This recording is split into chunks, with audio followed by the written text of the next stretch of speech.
Indeed. Well, first of all, China is EU's second largest trading partner, so clearly we need to continue engage with China, but we also need to address imbalances in our trade and economic relationship.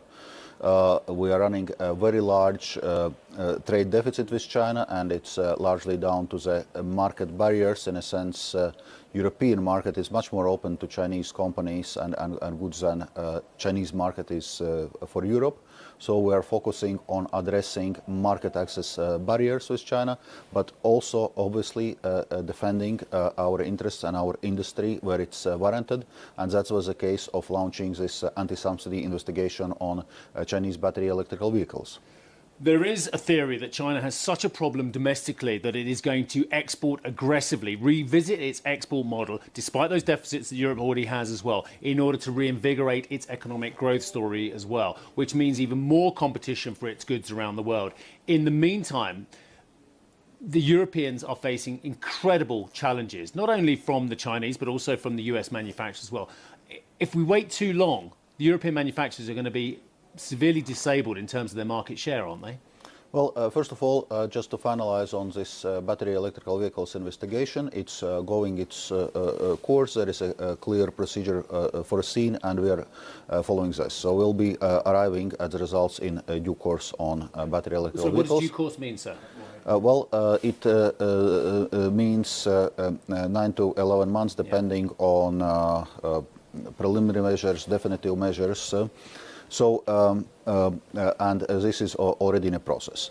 But it's true that in any case, in EU, we have to pay much more attention to the EU's competitiveness, long-term competitiveness, and that's our focus right now, to see what are the factors affecting it, and to work on all those factors, how to actually improve it. So that's clearly is going to be focused on coming months and years. Sure. I was going to ask you the contrarian question. Is Europe jumping at shadows around EV? Because if you look at BYD, the largest EV maker on the planet, it sells about 90% of its cars in the Chinese market. So are you overreacting when the numbers are stronger in terms of sales for BYD in the domestic market? Well, first of all, what we are assessing when launching this investigation, whether there is a threat of injury for EU industry. And if you look just at the fact that the market share of Chinese brand battery electrical vehicles in EU market in 2-3 years' time have increased from less than 1% to 8%, and this growth is continuing, clearly we see this threat of injury, and that's why we're reacting. If you break down BYD's success story, a lot of it comes back to the fact that it has in-house component making. It's less reliant on a supply chain. Here in Europe, we keep talking about building a battery ecosystem. Is that the wrong approach? Do EV makers in future need to have in their own operations the ability to make these cars? Well, it's obviously for each business operator to make their own business decisions, but in a case of Europe, indeed, we are working on developing this battery production infrastructure, scaling up battery production, but it's clear that we'll also need to depend on supply chains. Even if you look at the EU raw material strategy and inputs we need for this, then by 2030, even under optimistic scenarios, we'll be able to source domestically some 10% of raw materials we need. So it means 90% we anyway will need to source internationally, and in this case diversification and cooperation with reliable partners is key. But that plan's not coming along well, is it? If you look at the Mercosur trade deal that hasn't been enacted yet, the South American countries have great potential for resources. Why not push forward with that deal? Why are you encountering opposition, say, from the French around farming?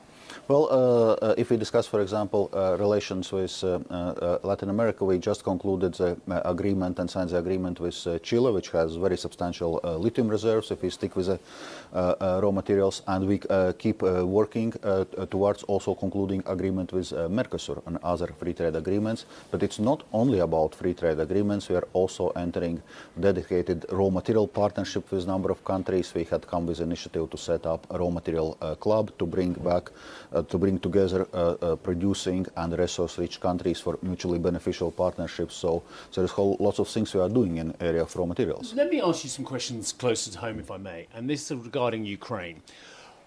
Ukraine has to beat Russia diplomatically, economically, and of course militarily, or a combination of the above. Why is Europe so porous when it comes to doing business with Russia?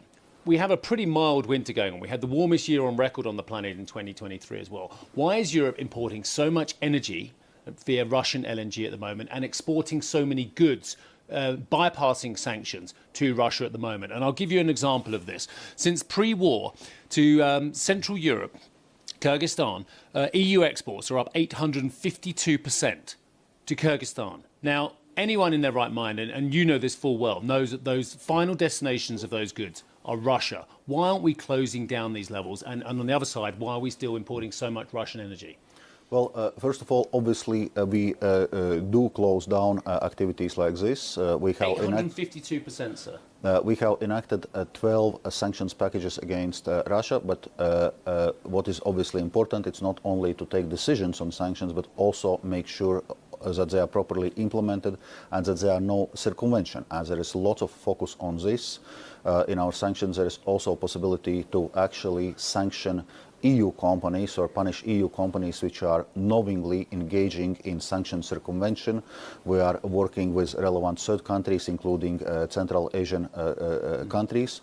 Of course, the fact that many countries in the world, including large countries like China, like India, have not joined our sanctions, clearly provides certain possibilities for circumventing or, so to say, changing the flows of goods. But certainly from our side, we need to focus that the sanctions are properly implemented.